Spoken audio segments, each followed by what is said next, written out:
Lyca production Subaskaran மற்றும் red rain movies தயாரிப்பில் உலக நாயகன் கமல்ஹாசன் நடிப்பில் பிரம்மாண்ட இயக்குனர் சங்கர் இயக்கத்தில் உருவாகியுள்ள இந்தியன் 2 திரைப்படம் உலகமெங்கும் உள்ள உங்கள் அபிமான திரையரங்குகளில் வெற்றிகரமாக ஓடிக்கொண்டிருக்கிறது.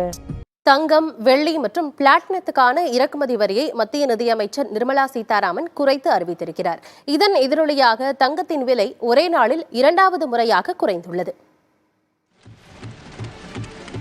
மத்திய அமைச்சர் நிர்மலா சீதாராமன் தாக்கல் செய்த பட்ஜெட்டில் 10% இருந்த தங்கத்தின் சுங்க வரியை 6% வரை குறைப்பதாக தெரிவித்தார்.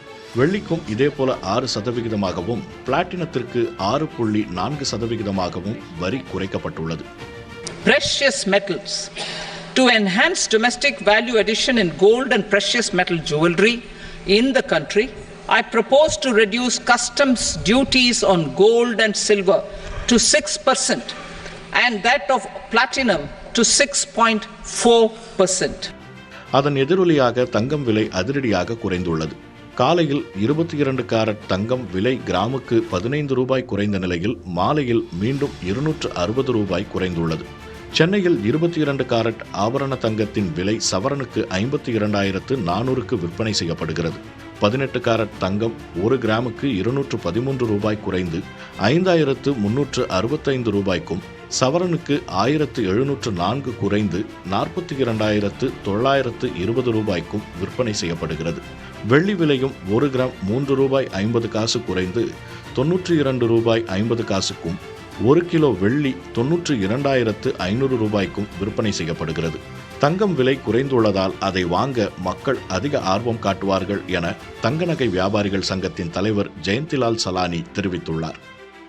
தங்கம் விலை தொடர்ந்து கடந்த 2 ஆண்டுகளாக தொடர்ந்து ஒரு உயர்ந்த வண்ணமாக ஒரு பெரிய அளவில் 55,000 ரூபா ஒரு சவரன் அப்படிங்கிறதெல்லாம் தாண்டி போயிட்டு இருக்கிறது ஒரு பிரேக் அடைச்சிருக்கு. எப்படி பிரேக் அடைச்சிருக்குன்னா, மக்கள் ஐயோ விலை ஏறிடுச்சு, இனிமேல் எப்படி வாங்கணுங்கிற மாதிரியான ஒரு எண்ணம்லாம் இருந்தது. இனிமேல் வாங்கலாங்கிற ஒரு ஆசையும் ஒரு ஆர்வத்தையும் தூண்டக்கூடிய ஒரு விஷயமா இந்த வரி குறைச்சிருக்காங்க. அது மட்டுமல்லாமல் இறக்குமதி வரி அதிகமாக இருக்கிறதுனால நிறைய கடத்தல் தங்கம் உள்நாட்டில் வந்துட்டு இருந்தது. இது குறைச்சிருந்தால கடத்திட்டு வருவர்களுக்கு லாபம் குறைஞ்சிரும். அப்போ அப்படின்னா ஆகணும், இனிமேல் கடத்தல் தங்கம் வருவது மிக பெரிய அளவில் குறையும்.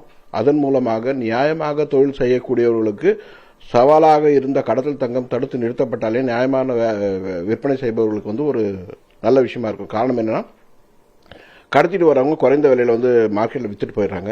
ஸோ நியாயமாக தொழில் பண்ணவங்களுக்கு ஒரு பெரிய சவாலாக இருந்தது. இனிமேல் அது ஏற்படாது. அது இந்த கோரிக்கையை நாங்கள் மத்திய அரசுக்கு கடந்த 8 ஆண்டுகளாக நான் வச்சிருந்தோம். அதை இந்த நிறைவேற்றிருக்காங்க. நிச்சயமாக இனி வரும் காலங்களில் ஒரு சாதகமான சூழ்நிலை தங்க விற்பனையில் இருக்கும். நுகர்வோர் வாங்கக்கூடிய அளவில் தங்கம் மாறுங்கிறது எங்களுடைய நம்பிக்கை. தங்கம், வெள்ளி, பிளாட்டினத்துக்கான இறக்குமதி வரி குறைக்கப்பட்டதை அடுத்து இது தொடர்பான நிறுவனங்களின் பங்குகள் பங்குச்சந்தையில் 14% வரை அதிகரித்தது. விலை உயர்ந்த இந்த உலோகங்கள் மீதான இறக்குமதி வரி குறைக்கப்பட்டதை அடுத்து கடத்தல் குறையும் என்ற கருத்தை முன்வைக்கிறது மத்திய அரசு. லைகா புரொடக்ஷன் சுபாஷ்கரன் மற்றும் ரெட் ரெயின் மூவிஸ் தயாரிப்பில் உலக நாயகன் கமல்ஹாசன் நடிப்பில் பிரம்மாண்ட இயக்குனர் சங்கர் இயக்கத்தில் உருவாகியுள்ள இந்தியன் 2 திரைப்படம் உலகமெங்கும் உள்ள உங்கள் அபிமான திரையரங்குகளில் வெற்றிகரமாக ஓடிக்கொண்டிருக்கிறது.